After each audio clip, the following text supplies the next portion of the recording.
好，我係阿翠呀。咁之前咧都同大家去試過一啲嘅開放式耳機啦，我就收到有一啲觀眾咧就問我，會唔會有一啲 open fit 耳機咧係啱咧或者專貨係戶外運動去用啦？咁啊，例如可能啲朋友就係中意跑街啦，又或者做一個戶外踩單車等等嘅運動嘅。咁最近咧 Older Dance 咧就推出咗最新嘅 Older S Pro 啦。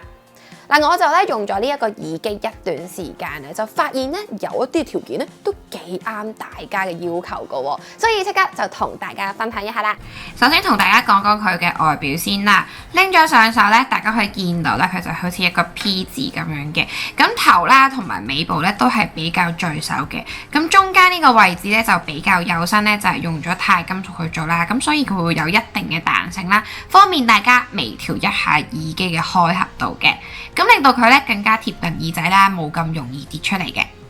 同一般耳機嘅操作咧，佢有少少分別嘅。佢唔單止淨係得撳啦，或者 tap 咧去轉歌啦，或者係暫停首歌曲嘅，而係可以用指尖掃呢一個銀色嘅位置，可以校翻大細聲。我就覺得咧，做喺運動嘅時候用上嚟咧，其實都幾方便同埋幾 user friendly 噶。咁我哋咧就唔需要下下咧都要拎個電話出嚟咧，先至可以校到大細聲啦。而大家咧都可以喺佢個 app 度咧改翻自己中意嘅操作模式。Older S Pro 咧就標榜住佢嘅收音咧係非常之好噶，每一邊耳機咧都會有3個咪，咁再加埋咧佢係一啲嘅專有嘅技術啦，就可以大大咁降低咗環境嘅聲音啦，又或者係風聲添。所以事不宜遲，即刻打翻個飛3同大家試下啦！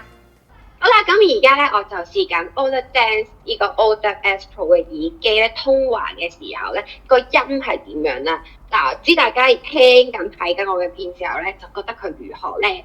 咁而家呢個環境咧係一個比較靜音啦，係一個室內少少嘅環境嚟嘅，咁大家可以聽下佢覺得點啦。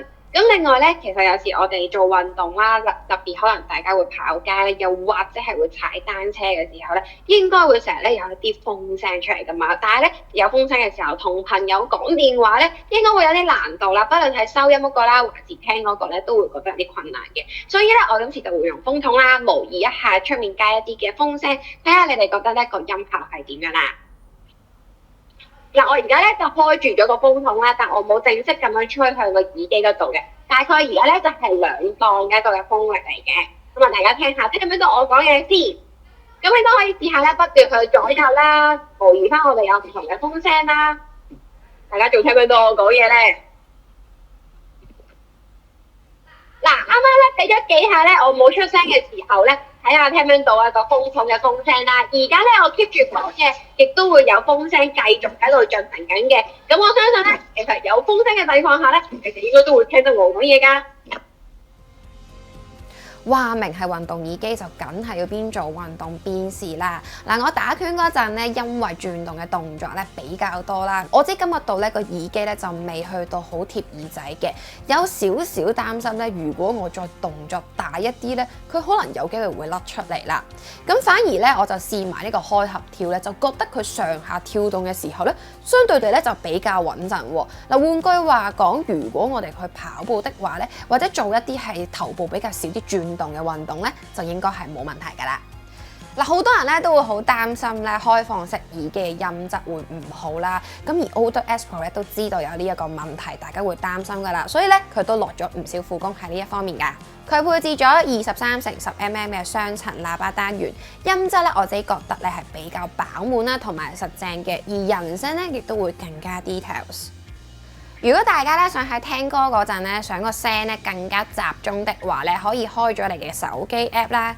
咁佢入面咧有一個叫做 Focus Mode 嘅，咁大家都可以着埋佢。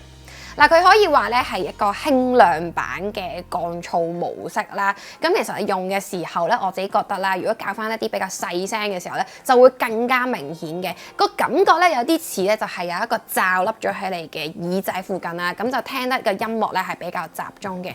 咁當然啦，我都會同大家試埋佢呢個漏音嘅情況㗎。咁同樣地啦，我今次都會喺室內嘅環境啦，根據翻我自己聽歌覺得最舒服嘅音量咧，去試俾大家睇㗎。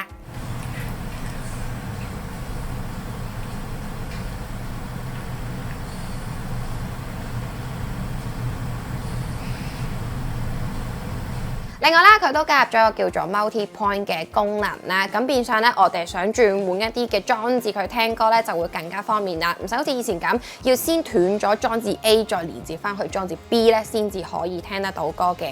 咁同埋佢嘅電量咧，每邊耳機咧都要有150 mAh 嘅，咁其實咧係非常之強勁嘅電量嚟㗎。咁差一次電咧，已經可以連續用到16個鐘啦，咁單邊試用咧都係冇問題㗎。咁 Ola Dance 嘅 OWS Pro 呢一對嘅耳機咧，我真係覺得用起上嚟咧，佢係好輕身嘅，佢設計咧係都幾好嘅。咁但係我都知道嘅，有啲朋友就係可能覺得用耳機咧就想要翻少少質感或者重量咧，令到佢哋戴嘅時候個安全感會大啲。嗱，我覺得我自己個人方面咧，呢一樣嘢我係冇乜特別嘅 preference 啦。但係咧，淨係齋講咧，佢戴嘅時候舒唔舒服咧，呢個就比較重要。我自己戴嘅時候咧，試過連續戴3個鐘啦，咁我係冇感覺到有耳仔痛嘅問題嘅，咁呢方面咧我真係幾喜歡佢嘅。